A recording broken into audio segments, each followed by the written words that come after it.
Welcome to part 30 of Adobe Illustrator 0 to Hero Complete course. In this video, we will learn about effects in Adobe Illustrator. Friends, there are two groups of effects or FX in Adobe Illustrator. The effects in the top half of the effects menu are vector effects. You can apply these effects only to vector objects, text, or to the fill or stroke of a bitmap image. Your shapes and text will remain Illustrator vector objects.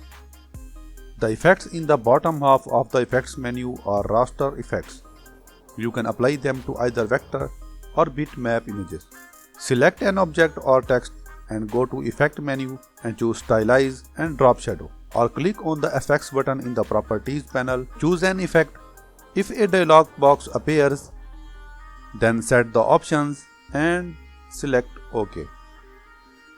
Once you apply an effect to an object, the effect appears in the Appearance panel. You can edit the effect, duplicate, delete, or save it as a part of a graphic style. To modify the effect, click its blue underline name in the Appearance panel. In the Effects dialog box, make the desired alteration and then click OK. To delete the effect, select the effect listing in the Appearance panel and click the Delete button. You can separate the shadow from your shape by choosing Expand Appearance and then ungrouping it, or you could use this as an opportunity to change it in the Appearance option in the Properties panel by clicking on Drop Shadow.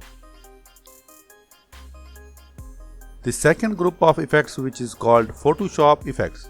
These should probably not be used since most convert the object into a bitmap with pixels.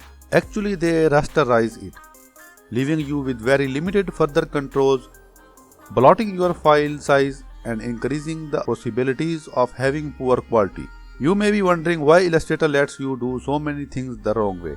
Flexibility is key to Illustrator, and the wrong way will turn out to be the good way every once in a while. That's all in our part 30 of Adobe Illustrator 0 to Hero Complete course, and I hope you all have enjoyed it.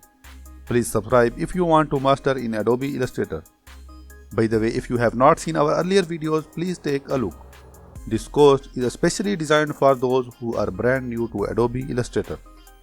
It covers everything in full detail. Link is given in the description and first comment. That's all for today. See you in part 31.